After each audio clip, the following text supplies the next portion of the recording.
జమ్మూ కాశ్మీర్లోని పహల్గామ్లో జరిగిన ఉగ్రదాడి ఘటనపై ప్రపంచం మొత్తం స్పందించింది. అమాయకులపై జరిగిన ఈ హేయమైన చర్యను ప్రపంచ నాయకులు ఖండించారు.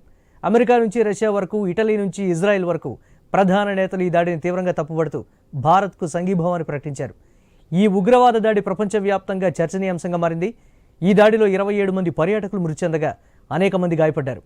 ఈ నేపథ్యంలో అమెరికా అధ్యక్షుడు డొనాల్డ్ ట్రంప్, రష్యా అధ్యక్షుడు వ్లాదిమిర్ పుతిన్, ఇటలీ ప్రధానమంత్రి Georgia Meloni, Saudi Arabia, Israel సహా ప్రపంచ నాయకులు ఈ దాడిని తీవ్రంగా ఖండించి భారతదేశానికి సంఘీభావాన్ని తెలిపారు.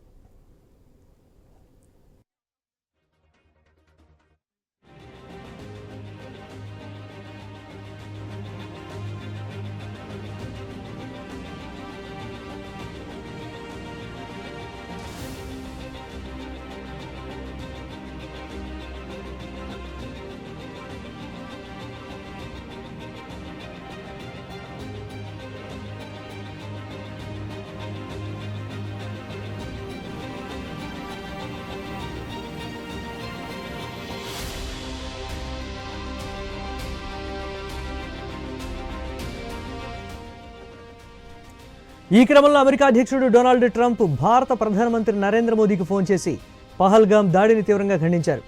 ఈ దారుణమైన దాడిలో అమాయకులు మరణించడం పట్ల ట్రంప్ తన ప్రగాఢ సంతాపాన్ని వ్యక్తం చేశారు. దాడికి బాధ్యులైన వారిని న్యాయస్థానం ముందు నిలబెట్టేందుకు భారత్కు అమెరికా పూర్తి సపోర్ట్ చేస్తుందని ట్రంప్ హామీ ఇచ్చారు. భారత విదేశాంగ మంత్రిత్వ శాఖ ప్రతినిధి రణధీర్ జైస్వాల్ ఎక్స్లో ఈ విషయాన్ని వెల్లడించారు. డొనాల్డ్ ట్రంప్ ప్రధానమంత్రి నరేంద్ర మోదీకి ఫోన్ చేసి జమ్మూ కాశ్మీర్లో జరిగిన ఉగ్రవాద దాడిని ఖండించారని జైస్వాల్ తెలిపారు.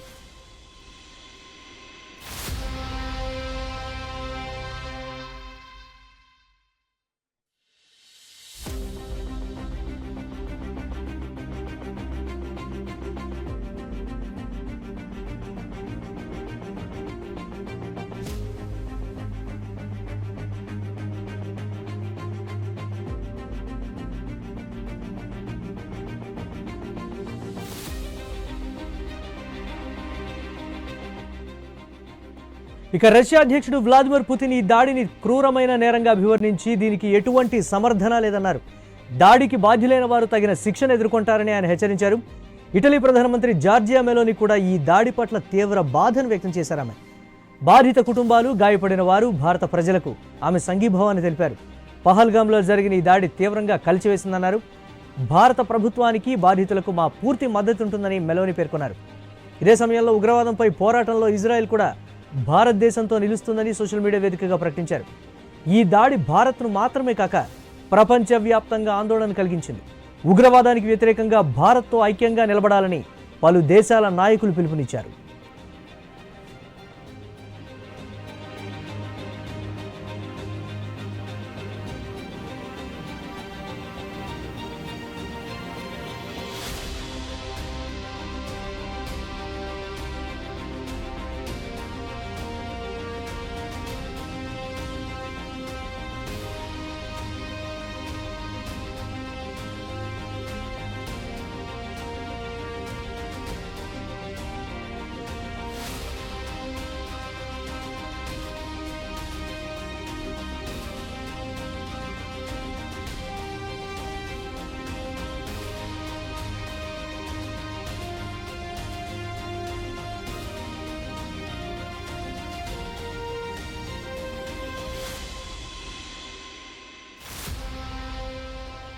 జమ్మూ కాశ్మీర్లోని పహల్గామ్లో జరిగినటువంటి ఉగ్రదాడికి సంబంధించి ప్రపంచ దేశాలన్నీ కూడా స్పందిస్తున్నాయి. ఆయా దేశాల అధినేతలు ఈ దాడిని తీవ్రంగా తప్పుపడుతున్నటువంటి పరిస్థితి ఉంది. ఖండిస్తూ భారత్కు ఈ నేపథ్యంలో ఉగ్రవాద దాడికి సంబంధించి నిందితులను కఠినంగా శిక్షించేందుకు, దీనికి బాధ్యులైన వారిని కఠినంగా శిక్షించేందుకు కావాల్సినటువంటి సహకారాన్ని పూర్తిగా అందిస్తామని అయితే భరోసా ఇస్తున్నటువంటి బ్రేకింగ్ న్యూస్ని అయితే మనం చూస్తున్నాం.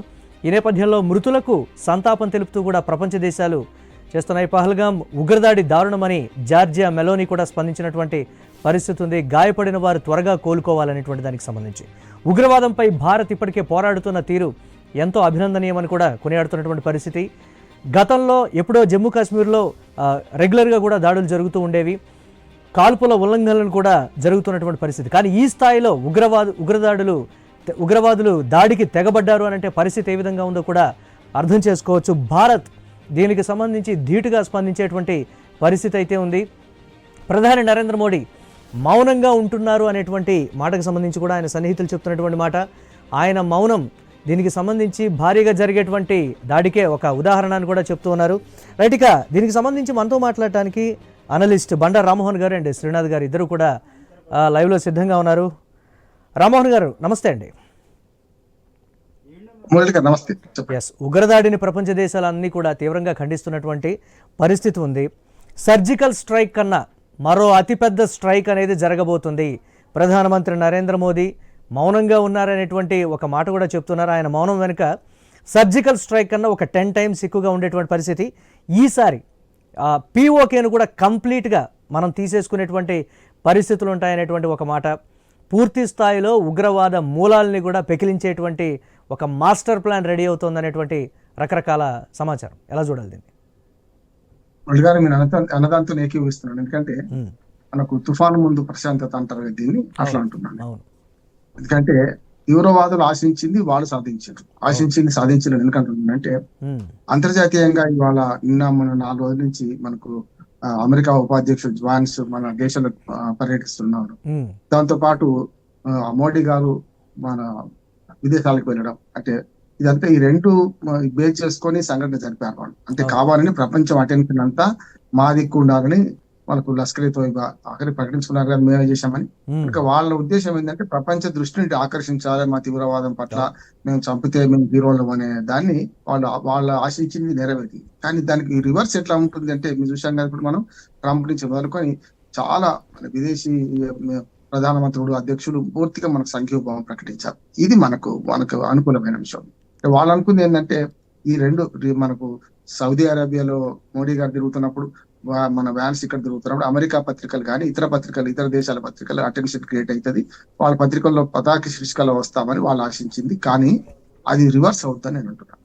నేను ఇప్పటికీ ఒక మాట చెప్తున్నాను మోడీ గారు, ఏమంటే ఇప్పుడు ఈ తీవ్రవాద చర్యలు చాలా ఆగినాయి దేశంలో. నిజంగా చెప్పాలంటే గతంలో చాలా సార్లు చూసినామన్నా 2001 నుంచి 2014 దాకా మనకు జమ్మూ కాశ్మీర్ విడిచిపెడితే సర్జికల్ స్ట్రైక్ కానీ జమ్మూ కాశ్మీర్ లో దాడులు కానీ ఇవి విడిచిపెడితే కింది స్థాయిలో అంటే మిగతా మొత్తం దేశం అంతా కూడా ఒక రకంగా ఆనాడు ఖచ్చితంగా సంవత్సరానికి బాంబు బ్లాస్ట్ అని జరిగే కదా. మనం చూసాం కదా, హైదరాబాద్ లోనే మనకు దిల్సుఖ్నగర్ బాంబు కేసు, అంతకుముందు ఏమో గోకుల్ చాటు, మనకు లుంబిని పార్కు, ఇట్లా చూస్తే దేశవ్యాప్తంగా బాంబే దాడులు ఇవన్నీ చూసాం. మనం మెల్లమెల్లగా తగ్గుతుంది అనే క్షణంలో వాళ్ళకి జమ్మూ కాశ్మీర్ది ఆకస్మికమైంది అంటున్నాను. అంటే దొంగ దెబ్బకు ఎవరు ఏం చేయలేరు, కానీ కొంచెం అలర్ట్ అయి ఉండే మన సైన్యం కూడా అని అంటున్నాను. ఎందుకంటే పహల్గామ్ లో మేము 3 సార్లు కాశ్మీర్ పోయిన వాడిని. పహల్గామ్ లో మేము అమర్నాథ్ వెళ్ళే దారిలో పహల్గామ్ ఆగి ఇంకో 2 రోజులు టైం ఉంది అనుకుంటే అక్కడి నుంచి దూరం అవుద్ది కదా అని మేము బాల్తాల్ నుంచి మళ్ళీ 14 కిలోమీటర్లు అక్కడి నుంచి, ఇక్కడ నుంచి 45 కిలోమీటర్లు అప్పుడు మేము ప్రయాణం చేసిన వాడిని. కనుక నేనేమంటున్నానంటే పహల్గామ్ లో మామూలు టూరిస్టులు కూడా ఉంటారు కదా, వాళ్ళ భద్రత దృష్ట్యా కూడా మన భారత ప్రభుత్వం కొంతవరకు చర్యలు తీసుకోవాల్సి ఉంది అని నేను అనుకుంటున్నాను. ఎందుకంటే ఆదమరపై చిన్న ఆదమరపై ఎంత మనకు దుశ్చర్యకు దాడి చూసినాం కనుక ప్రాణాలు కూడా పోయినాయి. 26 మంది 30 మంది అంటున్నారు ప్రాణాలు పోయినాయి. ఈ దేశంలో ఈట్కా జవాబ్ పత్తరిసే దేత అనేదేమో కష్ట సాధించవచ్చు. నేనేమంటున్నాను అంటే వాళ్ళను ఎవరైతే దీని మూలాలు తెలుసుకోవాలంటే అక్కడి నుంచి పైనుంచి ఊడిపడలే, వాళ్ళు పాకిస్తాన్ నుంచి డ్రెస్సులు వేసుకొని రాలేదు, అక్కడనే లోకల్ గా వీళ్ళకు మద్దతు లభించింది. ఎవరైతే ముష్కరులు ఉన్నారో వాళ్ళ 6 వాళ్ళకు లోకల్ గా డ్రెస్సులు ఇవ్వడం కానీ లేకపోతే అక్కడక్కడ తినడానికి ఆహారం కానీ పానీయాలు అందించే లోకల్ వాళ్ళు ఉన్నారు. దాన్ని పట్టుకోవద్దు. సరే, ఎట్లాగో లష్కర్ తైబా వాళ్ళు ఒప్పుకున్నారు కనుక అక్కడి నుంచి మూలాలు వెతికి ఆ తీవ్రవాదం ఎవరైతే పైనుంచి ప్రేరేపించారో వాళ్ళను మనకు మట్టుబెట్టే ప్రయత్నం చేయాలి. ఈ రెండు ఏకకాలంలో జరగాలి. కేవలం 6 ముష్కరులను మనం హతమార్చడం అనుకోండి ఏమవుతుంది, ఇక్కడికే సమస్యపోతుంది, అసలు మూలాలు తెలవకుండా అయితే. ఆ మూలాన్ని వెతికి గతంలో మనకు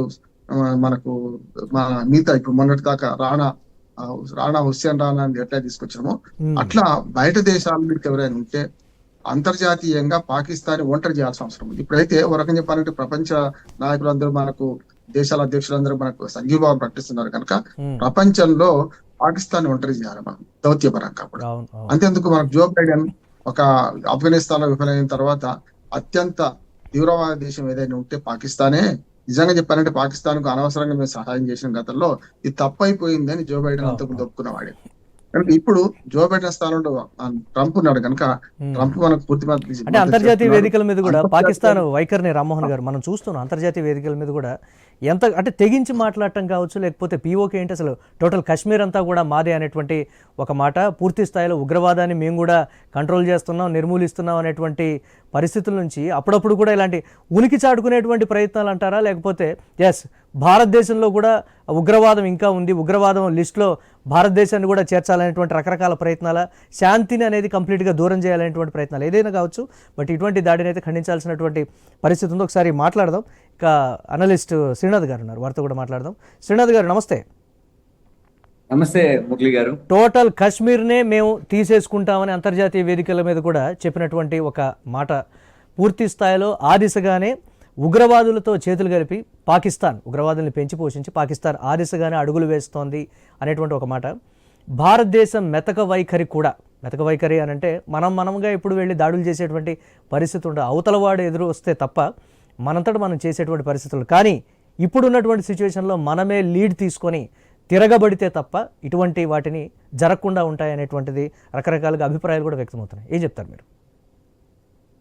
మొదట ఏదైతే జమ్మూ కాశ్మీర్ లో జరిగినటువంటి ఉగ్రదాడి పైన భారతదేశంలోనే కాకుండా ప్రపంచ వ్యాప్తంగా కూడా దాడిని ఖండిస్తూ వివిధ దేశాల నుంచి అధినేతలు కావచ్చు, ఆ దేశాల ప్రతినిధులు చేస్తున్నటువంటి ప్రకటనలు భారత్తో వాళ్ళు ఎంత స్నేహ సంబంధాలను పెంచుకోవాలని కోరుకుంటున్నారో, ఉగ్రదాడిని ఎంత వ్యతిరేకిస్తా ఉన్నారో అన్న దానికి ఒక నిదర్శనంగా చెప్పవచ్చు. మొదట ఇంతగా మద్దతు వచ్చినందుకు అన్ని దేశాల నుంచి వస్తున్నటువంటి మద్దతు వెనుక ప్రపంచ లో మోదీకి పెరుగుతున్న ఆదరణే కారణమని కూడా మనం అర్థం చేసుకోవచ్చు. ఏదైతే భారతదేశానికి ప్రపంచ వ్యాప్తంగా ఉన్న దేశాలు స్నేహస్తం అందించడాన్ని తట్టుకోలేక, జీర్ణించుకోలేక ఎలాగైనా భారత్ పైన తమ ఆధిపత్యాన్ని లేదంటే కనీసం మానసిక ఆనందాన్ని పొందాలన్నటువంటి ఒక దురుద్దేశపూర్వకమైనటువంటి కుట్రలో భాగంగానే పాకిస్తాన్కు సంబంధించినటువంటి ఆర్థిక వనరులను సమకూర్చుకొని ఈ దాడి, అది కూడా మైదానాల్ని కేంద్రంగా చేసుకొని, అంటే అక్కడైతే పిల్లలు ఎక్కువ శాతం వృద్ధులు ఉంటారు, వారిని టార్గెట్ చేయడం ద్వారా ఉగ్ర సంబంధించినటువంటి ఆ చర్య చాలా పెద్దదిగా ఉంటుంది. అక్కడ సాధారణ పౌరులు తప్పించుకోవడానికి వీలుండదు. కొంత ఈ ఏదైతే రక్షణ సిబ్బంది ద్వారా కూడా మనకు వాళ్ళకు ప్రమాదం పొంచి ఉండదు అన్నటువంటి ఒక ముందస్తు ప్రణాళికతోనే చాలా పకడ్బందీగానే ఇది జరిగింది. దీని వెనుక జమ్మూ కాశ్మీర్ లో ఎవరైతే ఉగ్రవాదులకి ఆశ్రయం కల్పించారో వాళ్ళందరూ అని కూడా భారతదేశం ఏదైతే మోదీ నాయకత్వంలో ఉన్నటువంటి ప్రభుత్వం ఖచ్చితంగా వారిని చాలా కఠినమైన చర్యలు తీసుకోవాలి. మరొకసారి ఉగ్ర చర్యలకు భారతదేశంలో పాల్పడాలన్న ఆలోచనే భయంగా ఉండేలాగా వారిపైన చర్యలు తీసుకోవాల్సినటువంటి అవసరం ఉంది. మెతక వైఖరి, భారత్ అవలంబిస్తున్నటువంటి మెతక వైఖరి కారణంగా ప్రపంచ దేశాల నుంచి భారత్కు కొంత భారత్ వైపు ఎలాంటి తప్పిదం లేదు, పాకిస్తానే లేదా భారత్ వ్యతిరేక దేశాలే కవ్వింపు చర్యలకు పాల్పడుతున్నాయన్నటువంటి సందేశాన్ని తీసుకోవడంలో భారతదేశం సక్సెస్ అయి ఉండొచ్చు. కానీ భారత్కున్నటువంటి శక్తి సామర్థ్యాలు భారత్ను రెచ్చగొట్టేలాగా ప్రవర్తిస్తున్నటువంటి సమయంలో వాటిని ప్రదర్శించాల్సినటువంటి అవసరం అయితే ఉంది. ఈ ఉగ్ర దాడి వింటుంటేనే చాలా భయభ్రాంతులకు గురవాల్సినటువంటి పరిస్థితి కనిపిస్తుంది. భారతదేశంలో మినీ స్విట్జర్లాండ్ గా పేరొందినటువంటి ప్రాంతంలో, అంటే పర్యాటకులు మరణించినటువంటి వాళ్ళలో, ఉగ్రదాడికి గురైనటువంటి వారిలో విదేశస్తులు ఉండడం కూడా ఈ దాడిని ప్రపంచవ్యాప్తంగా పబ్లిసిటీకి వినియోగించుకోవాలన్నటువంటిది ఉగ్ర వాళ్ళ యొక్క నాయకుల యొక్క పన్నాగంగా కనిపిస్తోంది. అందుకే అలాంటి ప్రదేశంలో వాళ్ళు ఇలాంటి దాడులకు పాల్పడడానికి వాళ్ళ ప్లేస్ ని ఎంచుకోవడం అనేటువంటిది జరిగిందని నేను భావిస్తా ఉన్నాను మురళి గారు. Yes, right. రామ్మోహన్ గారు, తర్వాత భారత్ ఏం చేయబోతోంది అనే దానికి సంబంధించి, అంటే ఎలా ఉండబోతోంది, తీవ్రత ఎలా ఉంటుంది, పర్యవసానాలు ఎలా ఉంటాయి, ఏ రేంజ్లో దాడి ఉంటుంది అని అంటే ఏం చెప్తారు మీరు? భారత్కు 2 సవాళ్లు ఉన్నాయి మురళి గారు. నెంబర్ 1 ఇవన్నీ ముసళ్ళ పండుగ అన్నట్టు నేను ప్రభుత్వం తరఫున సవాలు చెప్తాను. ప్రభుత్వం అనుకున్న సవాలు మొట్టమొదటిగా ఇటీవలనే కొన్ని చట్టాలు మార్చడం కానీ మొన్న 370 ఆర్టికల్ రద్దు చేయడం, ఇప్పుడు వక్ఫ్ బోర్డు మన పునర్వ్యవస్థీకరణ చట్టం రావడం, వీటి వల్ల సున్నితమైన అంశం మీద చాలా పెద్ద ఎత్తున చర్చ జరుగుతుంది, ఆందోళన జరుగుతుంది. దీన్ని ఆసరా చేసుకుని ఇది కూడా ప్రపంచ దృష్టి తీసుకుపోయిన ఉద్దేశంగానే ఈ ముష్కరులు దాడి చేశారు. నెంబర్ 1. రెండోది, గతంలో అమర్నాథ్ యాత్రికుల మీద 2 సార్లు 3 సార్లు దాడులు జరిగినాయి. 2001లో 2006లో అట్లా జరిగినాయి. ఈ మధ్య లేవు. కనుక దాన్ని దృష్టిలో పెట్టుకొని రేపు పొద్దున ముందు ముసలి పండుగ ఎందుకంటున్నానంటే రేపు జూలై 3 నుంచి 35 రోజుల పాటు అమర్నాథ్ యాత్రికులు ఆ పహల్గాం నుంచే పోవాల్సి ఉన్నది. కనుక దాని ముందస్తుగా ఇప్పుడు మనకు హెచ్చరిక నేను అనుకుంటున్నాను, ఇంకా సరైన భద్రత ఏర్పాట్లు చేసుకోవాలి. లేకపోతే రేపు ఇంకా మరో దాడి జరిగే అవకాశం ఉంటుంది. ఎంత జాగ్రత్తగా ఉన్నా మురళి గారు, ఏమంటున్నాను, 100 సందర్భాలలో 99 సందర్భాల్లో మనం ఎంత జాగ్రత్తగా ఉన్నా ఒక్క సందర్భంలో కొంచెం ఏమరపాటు ఉంటే ఇది జరుగుతుంది. దొంగ దెబ్బకి ఎవడు ఏం చేస్తాడు? కానీ దొంగ దెబ్బ కూడా జరగకుండా ముందస్తు జాగ్రత్త ఎక్కువ తీసుకోవాల్సి వస్తుంది. రెండోది, గతంలోని కాశ్మీర్ దాడిలోకి దీనికి తేడా ఉంది. అంతకుముందు మన ఇండియా మొత్తంలో జరిగిన దాడిలో కూడా ఇప్పుడు జరిగిన దానికి తేడా ఉంది అంటున్నాడు. గతంలో తీవ్రవాదానికి పిచ్చివాడి చేతిలో రాయి ఎటు పడితే అటు పోతుంది, దానిలో ముస్లింలు చచ్చిపోతారు, హిందువులు చచ్చిపోతారు. చూసాం కదా, మనకు హైదరాబాద్ బాంబు దాడిలో ముస్లింలు హిందువులు అందరూ చనిపోయారు. అన్ని మతాలు సమస్యలు, ఇక్కడ కూడా విదేశాలు చనిపోయారు. కానీ ఇక్కడ పెద్ద ఎత్తున ఏంటంటే ఇక్కడ వాళ్ళు చెడ్డీలు విడిపించి, ఈ మాట అన్నాక నాకు సిగ్గు అనిపిస్తుంది.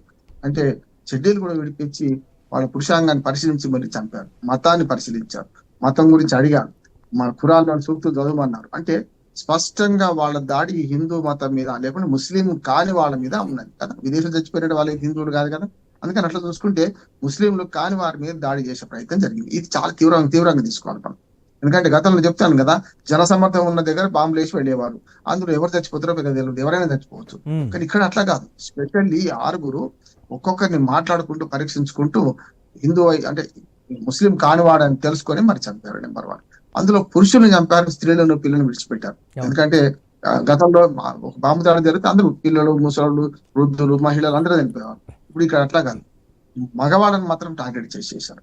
ఒక అమ్మాయి మనకు ఆమె ఆవేదన చూస్తే బాధ అనిపించింది. ఎందుకంటే ఆమె నన్ను చంపండి, నా భర్తను చంపారు.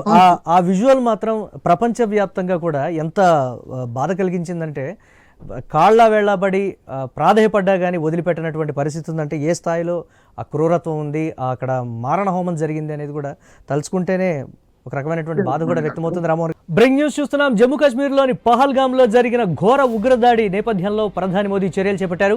జాతీయ భద్రతా సలహాదారు అజిత్ దోవల్, విదేశాంగ మంత్రి డాక్టర్ ఎస్ జయశంకర్, విదేశాంగ కార్యదర్శి విక్రమ్ మిశ్రీతో అత్యవసర సమావేశం నిర్వహించారు. ప్రస్తుత గ్రౌండ్ రిపోర్టులు, కొనసాగుతున్న భద్రతా కార్యకలాపాలు, ఉగ్రదాడి దౌత్యపరమైన పరిణామాలపై లోతైన చర్చలు జరిపారు.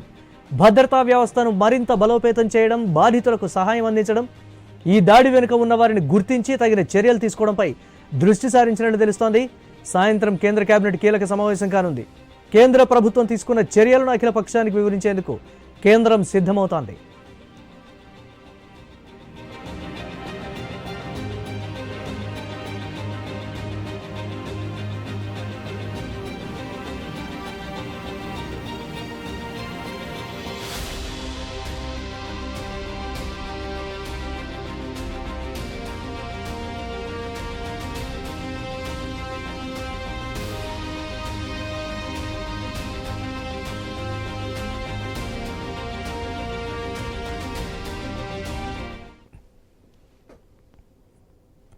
రైట్ రామ్మోహన్ గారు, సో ఎన్ఐఏ దర్యాప్తులో కూడా విస్తృతాలు జమ్మూ కాశ్మీర్లోని ఎక్కువగా కూడా ఉగ్రవాదులు నక్కి ఉన్నారు.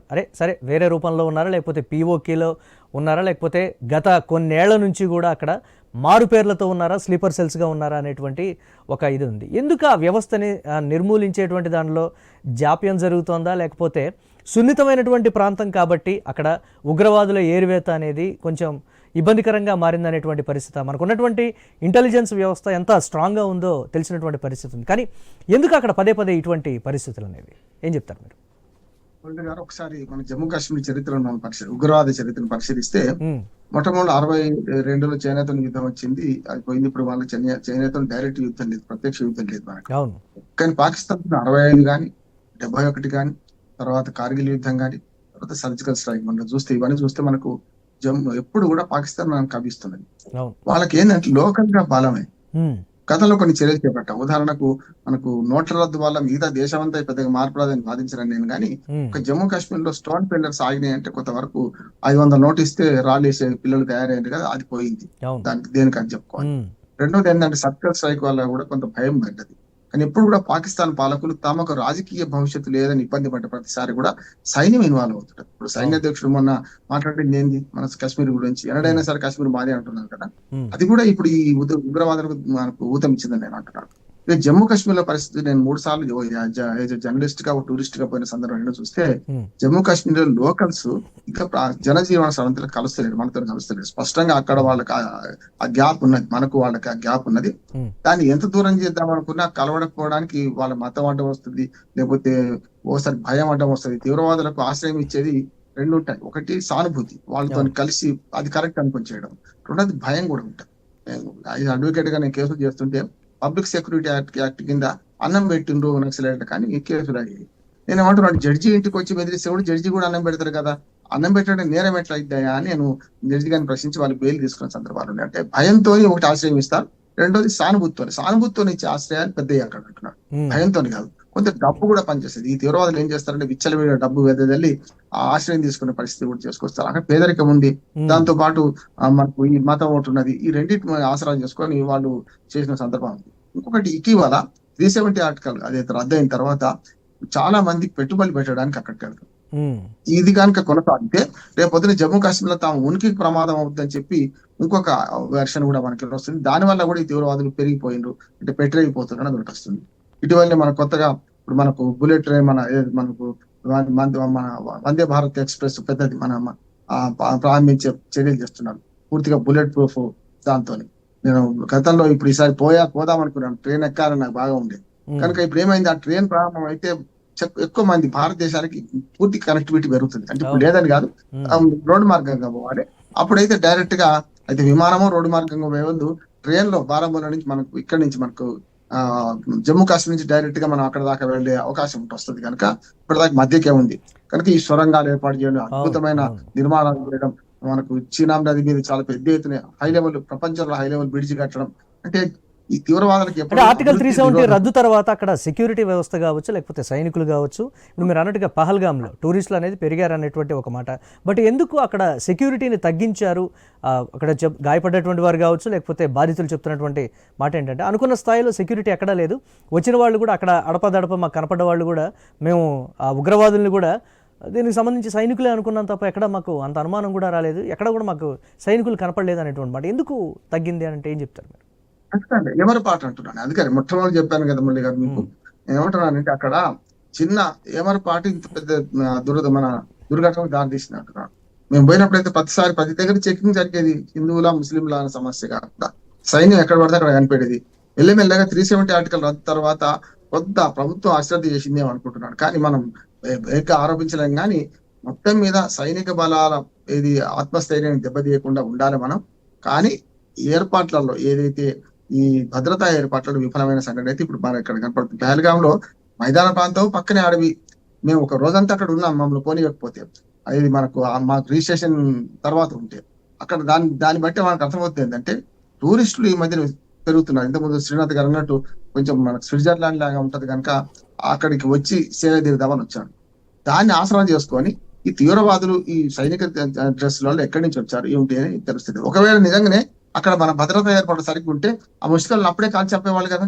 కాదు, ఇంత ఘోరం జరగకపోయేది అక్కడ నిజంగానే భద్రతా ఏర్పాట్లు ఉంటే అని. అంటే మనం చాలా ఊహించవచ్చు, కొన్ని పరిస్థితులలో కొన్ని సందర్భాలలో అక్కడ ఏం జరుగుతుంది అని మనం కూడా ఊహించలేం. కానీ మొత్తం మీద ఏది 370 ఆర్టికల్ రద్దు తర్వాత, ఇటీవల బోర్డు సవరణ తర్వాత ఈ ఒక్కదాని ప్రభావం ఒకదాని మీద ఉంటది మురళి గారు. మన ప్రభావాన్ని తక్కువ అంచనా వేయడానికి వీల్లేదు.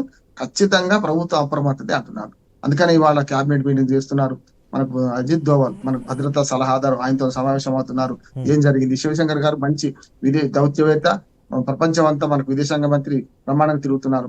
ఇప్పుడు ప్రపంచ మద్దతు కూడా కట్టుకొని ఒకటైతుంది. రెండోది ఏంటంటే ఆక్రమిత కాశ్మీర్ మనం ఏదైతే స్వాధీనం చేసుకుంటామనే మాట చాలా నుంచి వస్తుంది కదా, అది కూడా ఆ తీవ్రవాదానికి ఊతమిచ్చిందని నేను అనుకుంటున్నాను. ఇప్పుడు ఒకసారి చేయాల్సిందే అనే దేశం వస్తుంది కనుక మంచి వచ్చేట కానీ లెవెల్ అవుతుంది. ఇప్పుడు ఇంకోటి ఏమవుతుందంటే మనకు ఆక్రమిత కాశ్మీర్ లోని ప్రజలు ఇండియాలో కలవాలని కోరుకుంటున్నారు. అంటే ప్రజల భాగస్వామ్యం, ప్రజల మద్దతు పెరుగుతుంది అక్కడి నుంచి. దాన్ని విచ్ఛిన్నం చేయడానికి కూడా ఇట్లాంటి వాళ్ళని ప్రయత్నం చేస్తారు. ఇవన్నీ కూడా కలగలిపి ఖచ్చితంగా ఇవాళ ప్రభుత్వం వైఫల్యంగా పేర్కొంటున్నాను దీన్ని. ఈ ప్రభుత్వం మళ్ళీ ఇంత ఏమరపాటుతో ఉంటే మరొక సంఘటన జరిగే అవకాశం ఉంది. అందుకని ముందు ఉన్న ఛాలెంజెస్ గుర్తించాలి.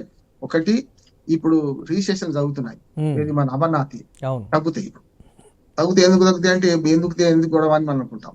రెండోది ఏమవుతుందంటే అదొకటి సరే, తగ్గకుండా పోయే వాళ్ళు కూడా ఉంటారు, ప్రాణాలు తెగించి పోయేట వాళ్ళు ఉంటారు, ఎందుకంటే మించింది లేదనుకో. కానీ ఇక్కడ ఏమవుతుందంటే అదొక్కటే కాకుండా రేపు ఈ మొత్తం సున్నితమైన అంశాలు దేశవ్యాప్తంగా జరుగుతున్న సందర్భంలో, ముర్షిదాబాద్ అల్లర్లు జరుగుతున్న సందర్భంలో లోకల్ సమాజం కూడా, ముస్లిం సమాజం కూడా ఓ రకంగా సంతోషపడుతుంది అనే ఒక అపవాదం వస్తున్నది. దీనికి ఏం చేయాలంటే నిష్పక్షపాతంగా ఈ సంఘటన అందరు ఖండించాలి. అందుకనే ఒమర్ అబ్దుల్లా వెంటనే ఖండించాడు, ఎక్స్ వేదికగా ఒమర్ అబ్దుల్లా వెంటనే ఖండించారు. ఇప్పుడు ఇంకోటి కూడా, మన రాష్ట్ర ప్రభుత్వం మీద భారం వేయడానికి కూడా వీల్లేదు. ఎందుకంటే 370 ఆర్టికల్ రద్దు అయిన తర్వాత 2 కేంద్రపాలిత ప్రాంతాలు ఏమున్నాయి, ఇప్పుడు అసెంబ్లీ ఉన్న కేంద్ర కశ్మీర్లో ఉండేటువంటి పొలిటికల్ పార్టీస్ మీద కూడా, లోకల్ గా ఉండేటువంటి పార్టీస్ మీద కూడా ఒకంత గతంలో కూడా విమర్శలు ఉన్నాయి కదా. వారు ఎంతో కొంత వారి సపోర్ట్ కూడా లేకుండా ఇంత బలమైనటువంటి వ్యవస్థ వేళ్ళు అనుకుంటుందా అనే విమర్శలు కూడా ఉన్నాయి కదా. ఈ కోణాన్ని ఎలా చూడాలి? షేక్ అబ్దుల్లా నుంచి మొదలు, మురళి గారు షేక్ అబ్దుల్లా నుంచి మొదలు పెడితే, ఫరూక్ అబ్దుల్లా నుంచి మొదలు పెడితే, వాళ్ళు అన్ని పార్టీలు మూలాలు ఈ తీవ్రవాదంతో కలిసే ఉన్నాయి, లేకుండా ఏం లేదు. కానీ ఇప్పుడు వాళ్ళని పూర్తిగా ఆరోపించి వాళ్ళని కూడా దూరం చేసుకోలేం కదా. వాళ్ళను వాళ్ళకి మన భారత ప్రజాస్వామ్యంలో ఉండేటట్టు చేయాలి. ఇప్పటికే చాలా వరకు మోడీ గారు 370 ఆర్టికల్ రద్దు చేయక ముందు ప్రధానమంత్రి అనేవాళ్ళు, వజ్ర ఆజం అనేవాళ్ళు అక్కడి ముఖ్యమంత్రి.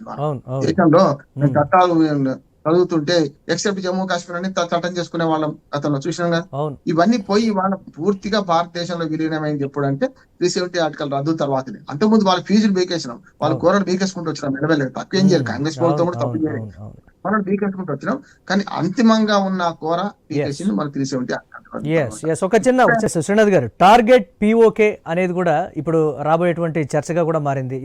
జమ్మూ కాశ్మీర్లో ఉగ్రవాదులు ఉన్నారు, మనం మూలాల్ని సరి చేసుకుంటూ పోతూ ఉన్నాం, వ్యవస్థను ఎప్పటికప్పుడు కూడా క్లియర్ చేస్తున్నప్పటికీ కూడా పిఓకేని మెయిన్ టార్గెట్ చేసి ప్రక్షాళన చేసి స్వాధీనం చేసుకుంటే తప్ప ఈ చొరబాట్లు కావచ్చు, ఉగ్రవాదుల దాడులు కావచ్చు ఆగవు అనేటువంటి రకరకాల మాటలైతే వస్తున్నాయి. సాయంత్రం జరిగేటువంటి క్యాబినెట్ భేటీలో కూడా టార్గెట్ పిఓకే ఆ విధంగా ముందుకు వెళితే తప్ప వీటికి ఒక సొల్యూషన్ అనేది దొరకదు అనేటువంటి మాట. రాబోయే రోజులన్నీ కూడా బిగ్గర్ దెన్ బిగ్గర్గా ఉండబోతున్నాయనేటువంటి మరో మాట. ఏం చెప్తారు మీరు?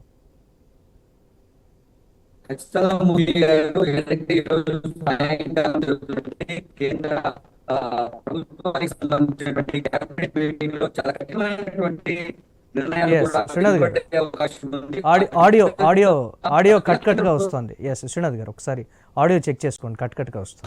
కేంద్ర ప్రభుత్వం క్యాబినెట్ సమావేశంలో చాలా కీలక నిర్ణయాలు తీసుకునే అవకాశం అనేది స్పష్టంగా కనిపిస్తుంది. ఆ విధంగా తీసుకోవాల్సిన బాధ్యతతో పాటు ప్రజలు కూడా అర్థమైనటువంటి కేంద్ర ప్రభుత్వం పై చూస్తున్నట్టుగా మనకు కనిపిస్తుంది. ఆడియో శ్రీనాథ్ గారు మళ్ళీ కనెక్ట్ అవ్వండి, నేను మళ్ళీ మీతో మాట్లాడతాను. అది ఆడియో కట్గా వస్తుంది. రామ్మోహన్ గారు, ఏంటి రాబోయే రోజుల్లో 2 దేశాల మధ్య భయంకరమైన యుద్ధానికి దారితీసేటువంటి పరిస్థితులు ఉన్నాయి. పిఓకే విషయంలో మాత్రం వేలు పెడితే భారత్ దానికి తగినట్టుగా కూడా మేము జవాబిస్తామనేటువంటి మరో మాట కూడా పాకిస్తాన్ అగ్రెసివ్గా చెప్తున్నటువంటి సిచ్యువేషన్. ఒకవేళ భారత్ పిఓకేని టార్గెట్ చేస్తే ఏ విధమైనటువంటి పరిణామాలు ఉంటాయనేది ఏం చెప్తారు మీరు? గారు, ఒక రకంగా చెప్పాలంటే గత ప్రభుత్వం ఈ ప్రభుత్వం మీద ఒక పార్టీ మీద ఒక పార్టీ ఆరోపణ చేసుకోవద్దు. కానీ ఇప్పుడు దీన్ని బట్టి నెహ్రూ మీద ఆరోపణ చేసే వాళ్ళు ఉన్నారు. లేకపోతే ఎప్పుడో మనం లాహోర్ దాకా వెళ్ళాం కదా 65 యుద్ధంలో, లాహోర్ అప్పుడే సాధన చెప్తుంటే 2 దేశాలు ఉండకపోయేది అనేవాళ్ళు. గత జల సేతు బంధనం కరెక్ట్ కాదు. వాటి నెక్స్ట్ ఏం చేయాలా కనుక 65లో మాత్రం వాస్తవం. ఎందుకంటే 65లో మనం యుద్ధంలో గెలిచిన తర్వాత ఐక్యరాజ్య సమితి సూచన మేరకు మనం కూడా పరస్పరంగా దేశాలు గౌరవించుకోవాలి. యుద్ధంలో గెలిచినా సరే వాళ్ళ ప్రాంతం వాళ్ళకి విడిచిపెట్టేద్దామని లాహోర్ దాకా వెళ్ళిన వాళ్ళని కూడా మనం మళ్ళీ మన బార్డర్లు మనకు వెనక్కి వచ్చేసినాం. ఇప్పుడు ఒక మాట ఏమొస్తుందంటే, జమ్మూ కాశ్మీర్ ప్రజలు ఏదైతే ఆక్రమిత కాశ్మీర్ ప్రజలు ఇప్పుడు ఇండియాలో కలవాలని కోరుకుంటున్నారు. కానీ నాకు దరిద్రమే అంటుంది, అది ఎత్తుకోవడం కూడా దరిద్రమే, మనకు ఇంకా దరిద్రం పెరుగుతుంది. ఎందుకంటే కానీ ఒక మేలు జరుగుతుంది. ఒకవేళ నిజంగానే ఆక్రమిత కాశ్మీర్ మనం స్వాధీనం చేసుకుంటే ఒక మేలు జరిగేది బార్డర్ దూరం జరుగుతుంది. అంటే ఇప్పటిదాకా తీవ్రవాద చర్యలు ఎంత దూరం మన మురళి గారు, శ్రీనగర్ నుంచి ఒక 30-40 కిలోమీటర్లు పోతే మన బార్డర్ ముజఫరాబాద్ మనకు లేదు, మనం మ్యాప్ లో చూపించుకుంటున్నాం కానీ మనకు లేదు అంతా కూడా. కనుక దగ్గర బార్డర్ దూరం జరుగుతుంది. అప్పుడు ఏమవుతుంది అంటే మన భద్రతా దళాలు ఇక్కడ కంటే మన మెయిన్ ప్రాంతం కంటే దూరంగా ఉంటారు కనుక అప్పుడు ఏదైనా జరిగితే కూడా అక్కడే జరుగుతుంది. మనకు ఇక్కడ దాకా పహల్గాం లేకపోతే శ్రీనగర్ బారాముల్లా నుంచి 10-15 కిలోమీటర్ల లోపలికి వచ్చి చేస్తూ ఉండదు అక్కడ. కనుక అది మేలు జరగవచ్చు. కానీ వాళ్ళ ఉద్దేశం, పాకిస్తాన్ ఉద్దేశం ఎప్పుడు కూడా రాజకీయ నాయకత్వం వీక్ అవుతున్నప్పుడు సైన్యం లేస్తుంది, సైన్యం వీక్ అయినప్పుడు రాజకీయ నాయకత్వం లేస్తుంది. ఈ రెండు కూడా పరస్పరంగా ఘర్షణ పడుతుంటాయి ఎప్పుడు కూడా. మీరు అందుకని చూడండి, మన దగ్గర మన దేశంలో సుస్థిరమైన ప్రభుత్వాలు ఏర్పడ్డ ప్రతిసారి యుద్ధమో ఏదో వచ్చింది. చూడండి, ఇందిరాగాంధీ అప్పుడు 71 యాక్చువల్ గా మనం యుద్ధాన్ని మనం పోలే, వాళ్ళే బంగ్లాదేశ్ నాశనం చేసి వాళ్ళ అప్పటి తూర్పు పాకిస్తాన్ పూర్తిగా అశ్రద్ధ చేసి ఉర్దూ వృద్ధి, ఇదంతా పెద్ద చరిత్ర మీకు తెలుసు. కనుక అప్పుడు యుద్ధం జరగడానికి కూడా మనం చాలా ఓపిక పట్టినాం. లక్షలాది మంది శరణార్థులు మన ఇండియా వాళ్ళ లోపలికి వచ్చి ఉంటుంటే వాళ్ళను సాకలేక, వాళ్ళ ఆహారం నీళ్లు అందించలేక యుద్ధం తప్పదని వాళ్ళ బంగ్లాదేశ్ ను ఏర్పరిచే ప్రయత్నం, ఆవిర్భావాన్ని మనం దారితీసింది. కానీ ఎప్పుడైతే చిన్న చిన్న అంటే ఏమంటే గిచ్చుకునే దాడులు చేస్తున్న ప్రతిసారి కూడా మనకి 3 సార్లు మనకు ఎదిపోతున్నాయి. ఒకటి ఇందిరాగాంధీ అప్పుడు వచ్చింది, తర్వాత వాజ్పేయి గారు వచ్చినప్పుడు కూడా మన కార్గిల్ యుద్ధం, వాజ్పేయి గారు వచ్చినప్పుడు వచ్చింది ఒకసారి చూసుకుంటే మనకు. మూడోది అప్పుడు మనకు కిడ్నాపులు చేసింది కూడా వాజ్పేయి గారి హయాంలోనే. కానీ మనం చాలా బండ కింద చేరినప్పుడు మెల్లగా తీసుకోవాలని చెప్పి మనం తీసుకో ప్రయత్నం చేసినాం. ఇప్పుడు సుస్థిరమైన ప్రభుత్వం వచ్చి 10 ఏళ్ళు అయిపోయింది, 11 సంవత్సరాలు నడుస్తున్నది. ఇప్పుడు మోడీ గారి హయాంలో కూడా మళ్ళీ తోకలేదు జాడిస్తున్నారు. వాళ్ళు ఏ రకంగా జాడిస్తున్నారంటే చైనా మద్దతు చూసుకొని మన చుట్టుపక్కల దేశాలను కూడా కొంత మనం దూరం చేసుకునే ప్రయత్నం చేస్తున్నారు. అంటే మెల్లమెల్లగా విభజించు పాలించు అనే దాని మీద మన చుట్టుపక్కల దేశాలు, మన మీద ఆధారపడ్డ దేశాలను కూడా మనం దూరం చేసే ప్రయత్నం చైనా చేస్తుంది ఒకవైపు. భూటాన్ కానీ, నేపాల్ కానీ, బంగ్లాదేశ్ కానీ, మయన్మార్ కానీ, శ్రీలంకను కానీ, మాల్దీవ్స్ ను కానీ, ఇవన్నిట్లో మనకు వ్యతిరేక భావాలను చేసే ప్రయత్నం చేస్తున్నారు. అట్లాగే పాకిస్తాన్ ఎట్లాగో మనకు మొదటి నుంచి శత్రువుగానే ఉంది. కనుక ఇప్పుడు సుస్థిరమైన ప్రభుత్వం ఏర్పడ్డ క్రమంలో, ఈ 3 సార్లు ఉన్న క్రమంలో మోడీ గారిని ఎట్లా దెబ్బతిద్దాము అనే ఒక ఆలోచన కూడా ఇటువంటి దేశాలకు ఉన్నది. అంతేందుకు అపకారికి ఉపకారము నెపమైన సేవడ నేర్పరసుమత అంటారు కదా, మనకు అపకారికి ఉపకారం కూడా చేస్తున్నాం మనం. ఆఫ్ఘనిస్తాన్ దుర్మార్గంగా ప్రవర్తిస్తే తీవ్రవాద చర్యలు అంటే ప్రపంచ దేశాల దృష్టిలో ఒక 5-6 సంవత్సరాలు 10 సంవత్సరాల క్రితం శాంతి కాముక దేశం అనేటువంటి ఒక ముద్ర భయంకరంగా పడినటువంటి పరిస్థితి. సర్జికల్ స్ట్రైక్స్ తర్వాత అన్ని దేశాలు కూడా అప్రమత్తమై ధీటుగా జవాబిచ్చేటువంటి దేశంగా కూడా భారతదేశం పరిణితి చెందిందనేటువంటి ఒక మాట అయితే వినపడింది. కానీ ఉగ్రవాద మూలాల్ని నిరోధించడంలో ఎందుకు ఈ స్థాయిలో జాప్యం జరుగుతోంది అంటే స్థానికంగా ఉండేటువంటి సపోర్ట్ మీరు స్టార్టింగ్లోనే ప్రస్తావించారు. అది మాత్రం కంప్లీట్గా ఆ వ్యవస్థను నిర్మూలిస్తే కానీ ఈ ఉగ్రవాద మూలాలు అనేవి పోవనే భావన అయితే వ్యక్తమవుతోంది. మాట్లాడదాం ఒక్కసారి. శ్రీనాథ్ గారు వినిపిస్తోందా? వినిపిస్తోంది. ప్లీజ్ మీరు కంటిన్యూ చేయండి. అంటే రాజకీయంగా కావచ్చు, లేకపోతే అక్కడ ఉన్నటువంటి స్థానిక పరిస్థితులు కావచ్చు. పీఓకేలో ఎప్పుడు కూడా ఒక సెన్సిటివ్ వాతావరణమే ఉంటుంది. అక్కడ ఏ ఒక్క చిన్న కదలిక జరిగినా కానీ, ఉగ్రదాడి జరిగినా కానీ పోలీసులు జస్ట్ అక్కడ లోపలికి కూడా వెళ్ళటానికి వీలయ్యేటువంటి పరిస్థితులు ఎక్కడా కూడా ఉండవు. ఈ పరిస్థితుల నేపథ్యంలోనే అక్కడ యువతని గ్రాబ్ చేయడానికి కానీ, లేకపోతే యువతను ప్రోత్సహించడానికి కానీ అక్కడ ఎక్కువగా కూడా చోటు చేసుకుంటున్న పరిణామాలు అనుకూలంగా ఉన్నాయనేటువంటి ఒక మాట. అసలు ఈ కోణాన్ని ఎలా చూడాలి? ముఖ్యంగా మురళి గారు, పిఓకేలో ముష్కరుల యొక్క చర్యలు ఉండడానికి అక్కడ రాజకీయ పార్టీలతో పాటు ఏదైతే లష్కరే తోయిబా లాంటి సంస్థల దగ్గర ఉన్నటువంటి ఆర్థిక వనరులు కూడా ప్రధానమైనటువంటి కీలక పాత్ర పోషిస్తూ ఉన్నాయి.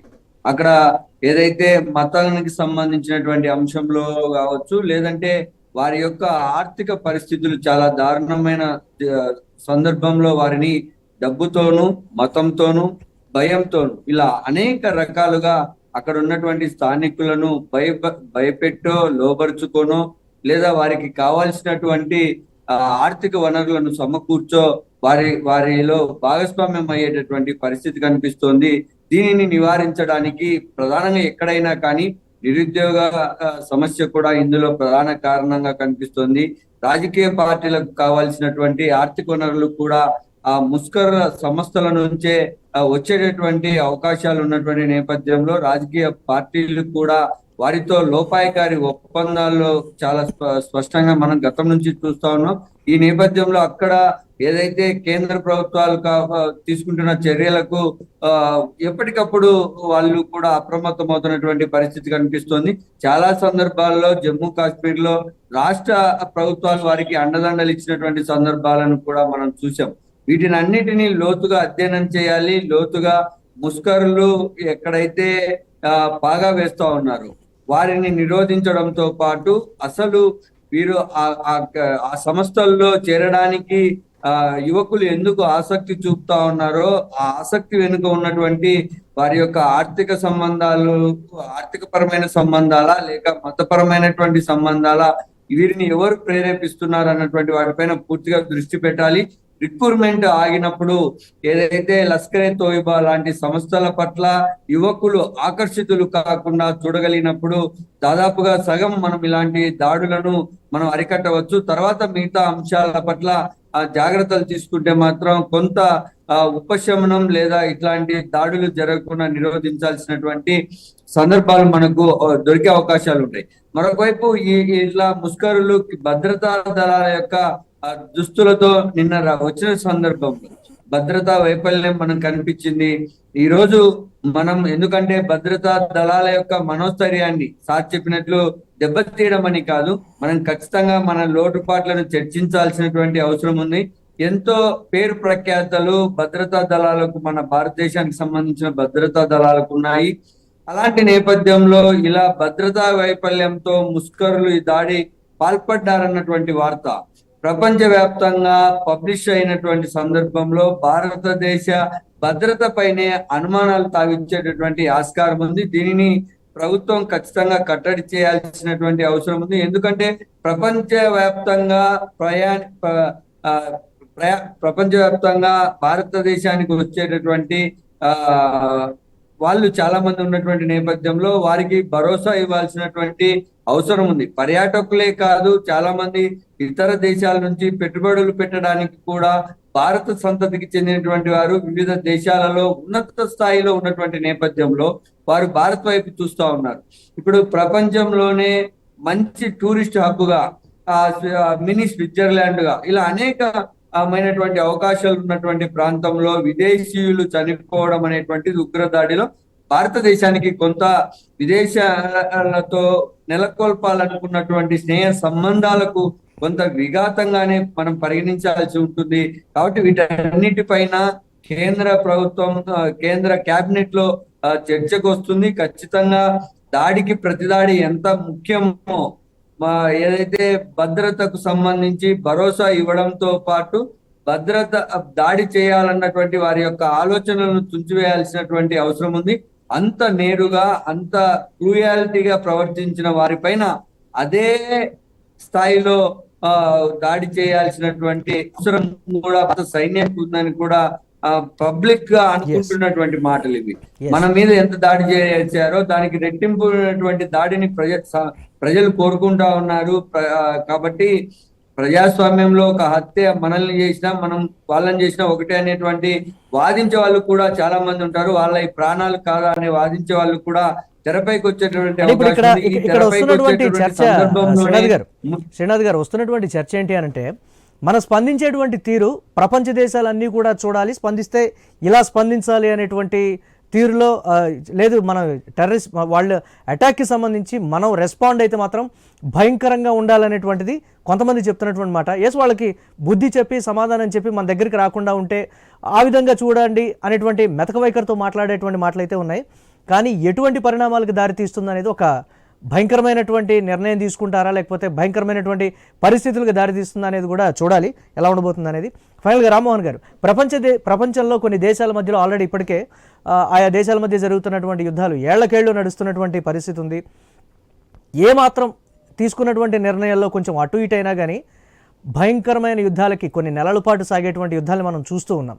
భారత్ పాకిస్తాన్ మధ్య కూడా రాబోయే రోజుల్లో ఇప్పుడు భారత్ తీసుకునేటువంటి నిర్ణయాన్ని బేస్ చేసుకొని అటువంటి పరిస్థితి రాబోతుంది అని కొంతమంది సోషల్ మీడియా వేదికగా చెప్తున్నటువంటి పరిస్థితి. అసలు అంత భయంకరమైనటువంటి పరిస్థితులు ఇప్పుడు భారత్ తీసుకునే నిర్ణయం మీద ఆధారపడి ఉంటాయంటారా?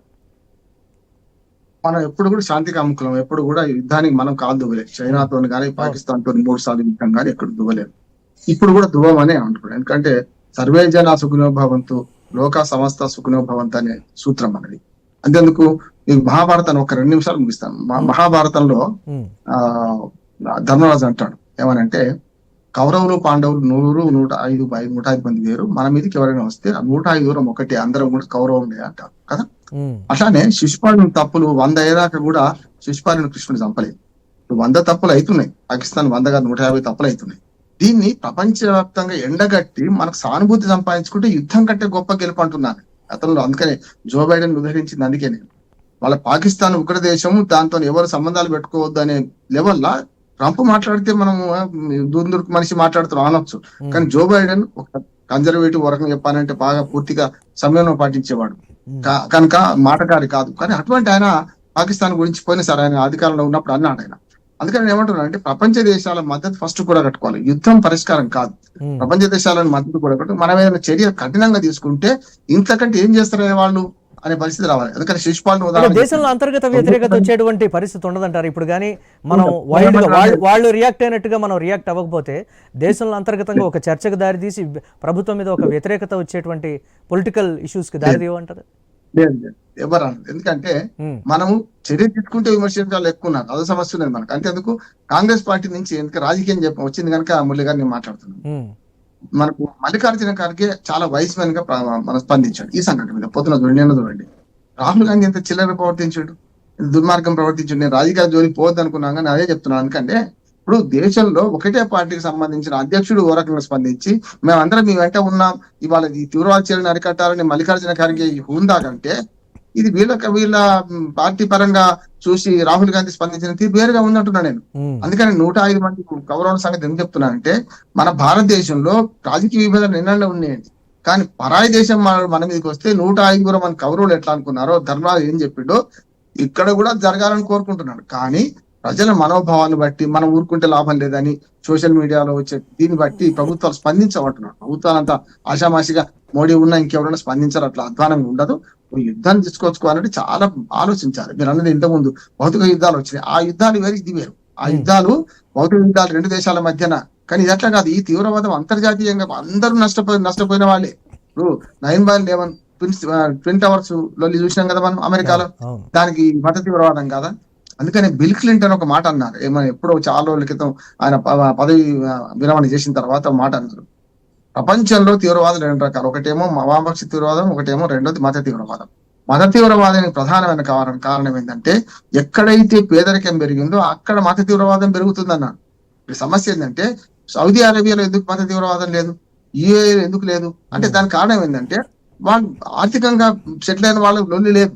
పాకిస్తాన్, ఆఫ్ఘనిస్తాన్ ఇట్లాంటి దేశాలు ఎందుకు ఇట్లా ముస్లిం దేశాలు 70-80 ప్రపంచ వ్యాప్తంగా అంతటా తీవ్రవాదం లేదు కదా.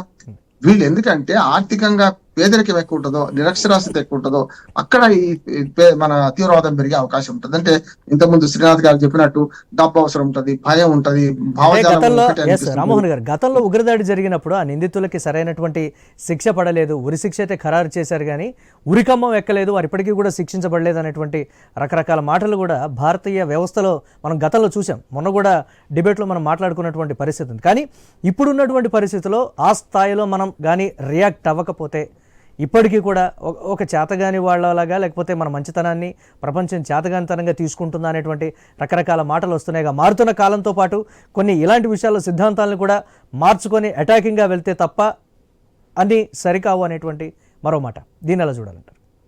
ఆవేశంతో మాట్లాడుతున్నాను, సమయంతో ఆలోచన చేస్తే ఇప్పుడు కన్ను పన్నుకు పన్ను అంటే లోకమంతా గుడ్డిదైపోతుంది కదా. కరెక్ట్, జరిగింది దాన్ని వెనక్కి తీసుకోలేము. ఈ 30 మంది ప్రాణాలు మనకు వెనక్కి తీసుకొచ్చుకోలేము. కానీ ప్రపంచవ్యాప్తంగా మన సానుభూతి సంపాదించుకుంటే అసలైన గెలుపు అంటున్నాను. యుద్ధంలో ఓడిపోవడే ఉంటది, గెలుపు ఉంటది. యుద్ధంలో యుద్ధం చేస్తే ఎప్పుడు యుద్ధంలో గెలవడం ఉండదు, నష్టపోతారు, ఓడిపోతారు. నేను ఎప్పుడు చెప్తుండే న్యాయవాదిగా, మన కోర్టులో గెలిచిన వాడు ఏమో ఇంటికి పోయి ఏడుస్తాడు, ఓడిన వాడు కోర్టు ముందే ఏడుస్తాడు, అంతే తేడా. ఇది అంతే. 2 యుద్ధాలు జరుగుతుంటే ఆ యుద్ధాల మధ్య అందరూ ఓడిపోతుంటారు, యుద్ధంలో గెలిపి ఎవడుతుంటారు. కానీ దీన్ని కూడా అట్లా నేను ఆషామాషి యుద్ధం వద్ద అంటలేదు నేను. కానీ ఆక్రమిత కాశ్మీర్ ను మనం స్వాధీనం చేసుకోవాలనుకుంటే అంతకంటే భావ యుద్ధం అంటే భావ విప్లవం తీసుకొచ్చుకోవాలి. దాన్ని గెలవగల ఏది మన దేశం వాళ్ళు ఎట్లా కట్టారు. కానీ పరాయి దేశాల వాళ్ళు కూడా ఏం చేస్తారా, భారతదేశం వినకపోతే ఏం చేస్తాం అనేది అలీన విదేశాంగ విధానం. పిఓకే విషయంలో రామ్మోహన్ గారు, పిఓకే విషయంలో ప్రపంచవ్యాప్తంగా కూడా ఒక రకమైనటువంటి భావన ఉంది. అసలు కశ్మీర్ ఎవరికి చెందింది అని అంటే ప్రపంచ పటాల్లో కూడా రకరకాలైనటువంటి సింబల్స్ కావచ్చు, ఇష్యూస్ కావచ్చు ఉన్నాయి. బట్ వాటిని రాబోయే రోజుల్లో కంప్లీట్గా చేంజ్ చేసి పూర్తి స్థాయిలో భారతదేశాందే అని నిరూపించేటువంటి ప్రయత్నం అయితే జరుగుతుందని సోషల్ మీడియా వేదికగా కూడా అందరూ చెప్తున్నటువంటి పరిస్థితిని చూద్దాం. ఎలాంటి పరిణామాలు ఉంటాయి ముష్కరుల దాడికి సంబంధించి భారతదేశం స్పందించే తీరు, నిజంగా భారత్ తన వైఖరికి భిన్నంగా స్పందించింది, ఈ స్థాయిలో స్పందిస్తుందని మాత్రం అనుకోలేదు అని అనుకునేలా భారతదేశం ఇప్పుడు తీసుకునేటువంటి నిర్ణయం అయితే ఉంటుందని అందరూ చెప్తున్నారు. థ్యాంక్ యూ రామ్మోహన్ గారు, శ్రీనాథ్ గారు డిబేట్లో పార్టిసిపేట్ చేసినందుకు. ఇవి ఇప్పటి వరకు అప్డేట్స్.